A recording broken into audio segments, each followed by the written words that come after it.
Welcome, great. Back at it. YouTubing it up. What's the Yes, point sir. anymore? Okay. Alright, here we go.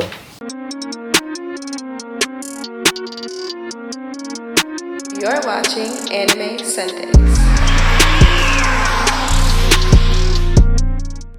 Good evening, everybody. Welcome back to Anime Sundays, a show where we talk about anime, yes, on Sundays. And today we have a very good debate topic about some of my favorite anime saga series, the Fate Stay Night series. Yes, sir. Good old Fate Stay.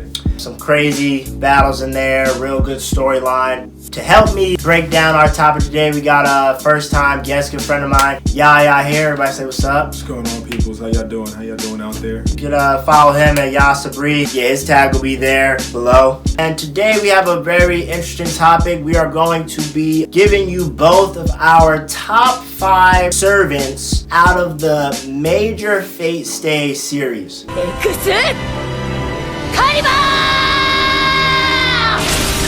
So those series include Fate Stay Night, Unlimited Blade Works, Fate Zero, Fate Apocalypse or Apocrypha, and Fate Grand Order, Babylonian Demonic Front. And we're gonna stick to those 4 fates. We know there's a couple other off Fate brands that kind of are out to lunch with some of their story and the amount of servants they have. But we're gonna stick with those 4 main series because we think they're the most popular and we think that they are the most consistent when it comes to the servants and the actual way they run the show. Y'all's gonna start off with his number 5 and we're gonna just go back and forth. So y'all, please, who do you have at number 5? I'm starting it off with probably a fan favorite out there, Mash. Her ability as a servant is hard. Her defensive structure, her shield, the way she wields it, the versatility of a shield and how they gave that to her stands out among a lot of different servants. I mean, to me, I don't know if I would put MASH top 5 just because there's so many other servants that I feel like she had to really go through the ringer with. But, you know, you cannot discredit MASH. Once was a human, turned into a servant. She had no previous training or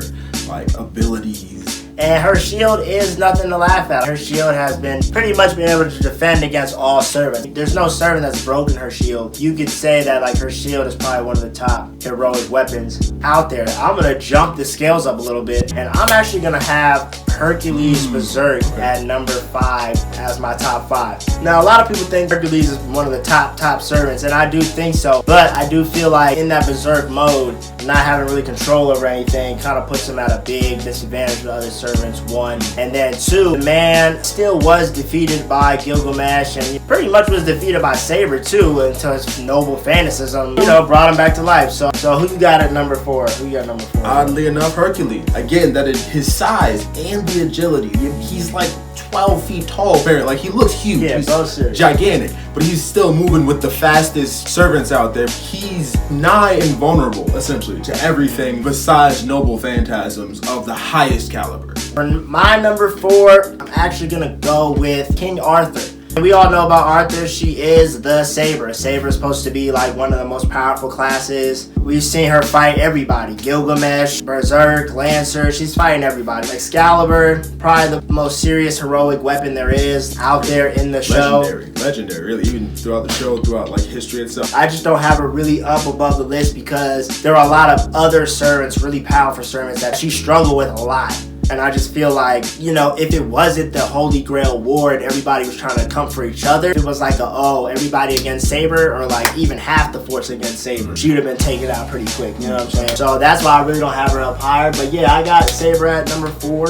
So who do you have for your number 3? This is getting funny, but my top 3 is Arthur. My number 3 is Arthur. Bro, I don't blame you. She's a force to be reckoned with, as you said. Like you said. There's too much on her resume not to acknowledge. Yeah, I think you'll see, actually with my number 3, you may see why I have her a little low. I actually have Count Dracula, Vladimir III from Fate Apocalypse, as number 3. And I have him as number 3, a lot of similar reasons to Saber. He was also the king of a great nation in his day. I mean, he was known as Vlad the Impaler. His abilities as a servant, he literally can just impale you almost at any time. Like, the man can just bring stakes from anywhere at all times. And then his noble fanaticism, to me, is probably the most dangerous thing It's a little It's the OP. most dangerous thing I've seen in a while. The man literally reverts back to his vampire form. Like pure vampire. The man is immortal at this point. You know what I'm saying? There's nothing you're doing to him at this And point. literally the ruler of the whole jurisdiction was like, with a command spell, all servants go kill Dracula. And it's like, Automatically, damn, like, all servants? All. And mind you, if you guys don't know anything about Fate Apocalypse, it's a little different from the other ones, where instead of all the 7 servants fighting each other, it's like a chessboard. 7 servants of one family house and 7 servants of like another juncture. Like opposing house kind of thing.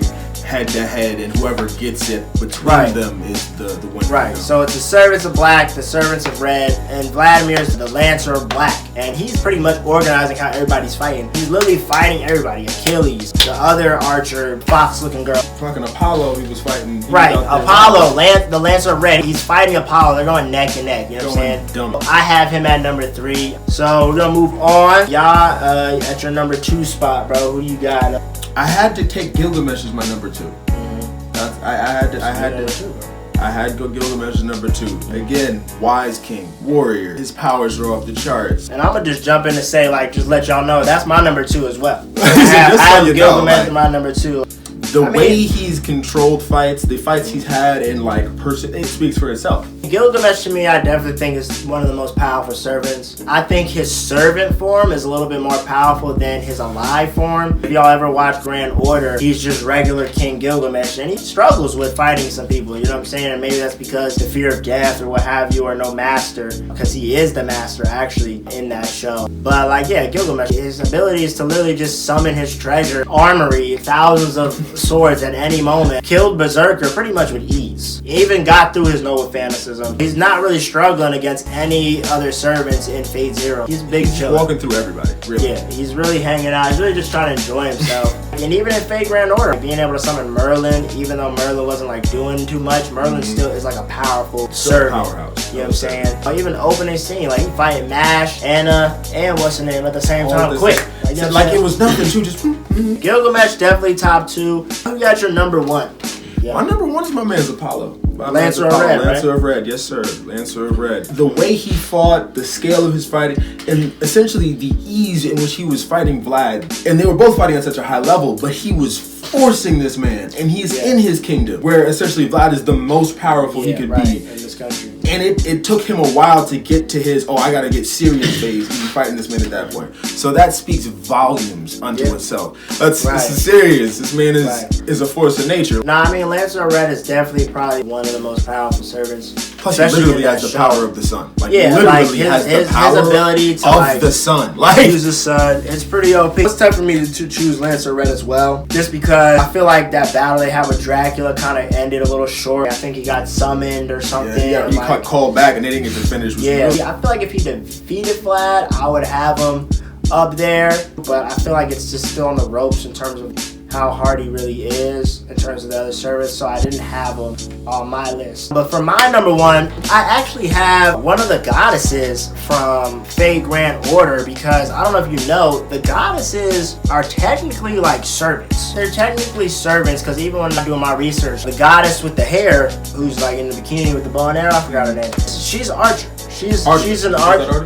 No, I don't know what her name is, but she's in the archer class. Yeah. Even the person who I'm talking about, Quetzalcoatl, also known as Cuckoo, or the goddess deity of the sun in Fate Grand Order, I have her at number 1 just because she was literally fighting Mash, the other goddess, the Jaguar Shawty, Anna, and boy, like it was a teaching lesson. Who was the main and she didn't loot. Like it was she a teaching whooped lesson. on all of them.